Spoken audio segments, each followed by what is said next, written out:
हिमाचल प्रदेश के इस बुलेटिन में आज सबसे पहले हम बात करने वाले उन खबरों की जो अब राजनीतिक गलियारों में भी सुर्खियां बनने वाली हैं। कानूनी तौर पर तो हम देख रहे हैं कि कई बातें निकलकर सामने आ रही है, चाहे सीपीएस मामला हो या फिर दिल्ली के हिमाचल भवन को लेकर हाईकोर्ट में मामला हो या फिर एक मामला 18 होटल्स को लेकर था जिनको बंद करने तक के निर्देश की बात सामने आई थी। इन मामलों को लेकर सबकी निगाहें इस समय हाईकोर्ट पर टिकी हुई है, क्योंकि हिमाचल हाईकोर्ट पूरे तरीके से एक के बाद एक ऐसे निर्णय ले रहा है जिसके बाद सरकार की मुश्किलें बढ़ रही हैं और फिर राजनीतिक गलियारों में बयानबाजी की रफ्तार भी दोगुनी हो रही है। सीपीएस मामला तो आपको याद होगा, जिसके बारे में हम पहले भी चर्चा कर चुके हैं। सीपीएस मामले को लेकर सरकार ने जो कोशिशें की थी वो कोशिशें हाईकोर्ट में तो नहीं चली, नाकामयाब रही, लेकिन आगे भी कानूनी विकल्प हैं तो आगे सरकार अपना काम कर रही है। लेकिन साथ ही आपको बता दें कि अभी सीपीएस मामले को लेकर एक और अपडेट सामने आ गया है। सीपीएस मामले में 22 नवंबर को सुप्रीम कोर्ट में सुनवाई होनी है। हाई कोर्ट के फैसले के खिलाफ सुप्रीम कोर्ट पहुंची है सरकार, ये जानकारी पहले आ चुकी थी और बीजेपी ने भी सुप्रीम कोर्ट में फिर एक कैविएट दाखिल कर दी है। अब हुआ क्या? हुआ ये कि सीपीएस मामले को लेकर हाई कोर्ट ने निर्णय सुनाया और सीपीएस जो भी सुविधाएं ले रहे थे या जो भी काम कर रहे थे, जो भी उनसे अटैच थी चीजें, वो सभी निरस्त हो गई। वो खत्म हो गई तो फिर गाड़ी तक छोड़नी पड़ी, दफ्तर छोड़ने पड़े सीपीएस को, और बहुत सारे सीपीएस लगाए गए थे हिमाचल सरकार की तरफ से जब कांग्रेस की सरकार बनी थी, लेकिन अब वो हटा दिए गए हैं क्योंकि हाईकोर्ट का मामला था, तुरंत प्रभाव से लागू किए गए आदेश। लेकिन अभी कानूनी विकल्प जैसे कि मैंने कहा बचा हुआ है, तो ये मामला सुप्रीम कोर्ट में गया है। सुप्रीम कोर्ट में क्या होता है देखने वाली बात है। और सुखू सरकार में कौन कौन सीपीएस थे जिनका जिक्र मैं करूं? एमएल ब्राक्टा, ये भी एमएलए थे। कुल्लू के विधायक सुंदर सिंह ठाकुर थे, याद रखिएगा, क्योंकि अब ये सीपीएस नहीं है। आने वाले वक्त में क्या होता है ये समय ही बताएगा। अर्की के विधायक संजय अवस्थी को भी सीपीएस बनाया गया था, और ऐसा नहीं है कि पहली बार सीपीएस बनाया गया हो, इतिहास गवाह है सीपीएस पहले भी बने हैं हिमाचल प्रदेश में। पालमपुर के विधायक आशीष बुटेल को भी सीपीएस बनाया गया था। दून के विधायक राम कुमार चौधरी को भी सीपीएस बनाया गया था। उन सभी विधायकों के नाम आपके सामने रख रहे हैं। बैजनाथ के विधायक किशोरी लाल को भी हिमाचल की कांग्रेस सरकार ने सीपीएस नियुक्त किया था। तो ये वो नाम है जो हमने आपके सामने रखे हैं, लेकिन फिर मैं कहूंगा ये सीपीएस थे, अब नहीं है। सुप्रीम कोर्ट सरकार पहुंची है। क्या होगा, कैसे होगा, क्या कुछ याचिका में कहा गया होगा, कौन सी ऐसी बातें हैं जो सरकार के पक्ष में हो सकती हैं, कौन सी ऐसी रही हाईकोर्ट में जो नकारात्मक तरीके से सामने आई सरकार के लिए, और सुप्रीम कोर्ट में क्या कोई राहत मिल सकती है, कई ऐसे मन में सवाल हैं, इन पर चर्चा करेंगे, आपके मन में भी होंगे। आइए सीधे रुख करते हैं हमारे ब्यूरो शिमला से प्रदीप ठाकुर का, जो कि बहुत गहराई से इस खबर के बारे में आपको जानकारी देंगे।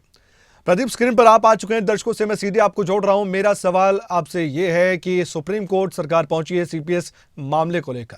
हाईकोर्ट ने सरकार को झटका दिया था, लेकिन सरकार का कहना था कि हम आगे अभी जाएंगे, और ठीक वैसे ही सरकार गई है।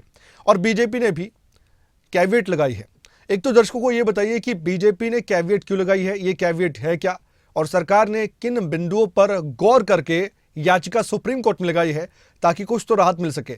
इन दोनों सवालों पर आपका जवाब। Over to you Pradeep.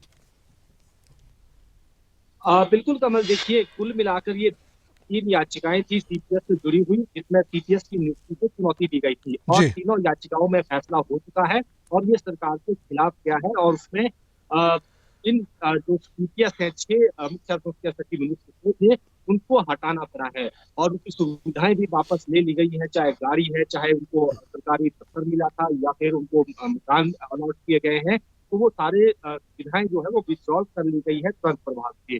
अब इस जो हिमाचल हाईकोर्ट ने फैसला दिया था इस याचिका में, उसमें उन्होंने जो सीपीएस का एक्ट है उसको भी निरस्त किया है। उसी के खिलाफ जो है सुप्रीम कोर्ट में सरकार पहुंची है, एसएलपी दायर वहां पर की गई है, और जानकारी ये है कि अगले कल यानी 22 नवंबर को इस मामले में सुनवाई होनी है सुप्रीम कोर्ट में। और उसमें जो सरकार पक्ष रख रही है उसमें खास तौर पर ये कहा गया है कि जो हिमाचल प्रदेश का सीपीएस एक्ट है वो बाकी राज्यों से बिल्कुल अलग है, और असम का जो जिक्र किया जा रहा है बार बार सीपीएस एक्ट से, उसने सुप्रीम कोर्ट ने भी उस एक्ट को खारिज किया है, तो उसका जो जिक्र हो रहा है, तो राज्य सरकार का कहना ये है, और हिमाचल सरकार के जो एडवोकेट जनरल हैं, मुख्यमंत्री खुद भी और बाकी भी जो मंत्री हैं, वो बार बार यही कह रहे हैं कि जो हमारा एक्ट है वो भिन्न है इन राज्यों की तुलना में, और यहाँ पर हमने कोई कैबिनेट रैंक जैसी जो डिप्टी मिनिस्टर रैंक जैसा काम करते हैं उस तरह का रैंक हमने इनको नहीं दी है। ये केवल एक क्रिएशन ऑफ पोस्ट थी, यानी एक पद का सृजन किया गया था, उसको बनाया गया था, उस पर उसके आधार पर नियुक्तियां हुई हैं। तो इसको आधार बनाकर सुप्रीम कोर्ट में सरकार गई है, और अगले कल जानकारी यही है कि सुनवाई होनी है, तो देखना ये होगा कि सरकार इसमें अपना पक्ष क्या रखेगी। इसके साथ साथ बीजेपी ने भी कैबिनेट फाइल की है, और जो बीजेपी के 11 विधायक हैं, सतपाल सत्ती और बाकी जो अन्य विधायक जिन्होंने सीपीएस की नियुक्ति को चुनौती दी थी हाईकोर्ट में, उन्होंने इसलिए कैबिनेट फाइल की है कि जब ये पक्ष सरकार का सुना जाएगा सीपीएस से जुड़े फैसले में, तो उसमें बीजेपी यानी जो बीजेपी विधायक हैं 11, उनका पक्ष भी सुना जाना चाहिए। तो ये एक कानूनी प्रक्रिया है, और उसमें जो एक अधिकार रहता है कैबिनेट फाइल करने का दूसरी पार्टी को, और उनकी तरफ से ये पक्ष रखा जाएगा, और जब इस पर कोई फैसला होगा या फिर सीपीएस से जुड़े चुनौती जो एसएलपी दायर की गई है सरकार की तरफ से, इसमें बीजेपी भी अपना पक्ष, बीजेपी के जो 11 विधायक है ये भी अपना पक्ष वहां पर रखना चाहेंगे, तो इसलिए उन्होंने कैबिनेट फाइल की है। तो जब एक पक्ष सुना जाएगा तो दूसरा पक्ष भी उसमें सुना जाना है, इस तरह की व्यवस्था रहती है। तो सुप्रीम कोर्ट में ये मामला अब लग गया है, तो देखना ये होगा कि वहां सुनवाई में क्या बातें निकलकर सामने आती है। हिमाचल हाईकोर्ट के ऑर्डर को क्या स्टे किया जाता है, या उसको कंटिन्यू रखा जाता है, या फिर कंटिन्यू हियरिंग चलती है, ये सारी बातें देखने वाली होंगी। लेकिन क्योंकि हाईकोर्ट ने ऑर्डर पहले ही पास कर दिया था, तो ऐसे में सीपीएस की जो नियुक्तियां हैं उनकी नियुक्तियों को विड्रॉल कर लिया गया है पहले ही, और उनकी सुविधाएं भी वापस ले ली गई है।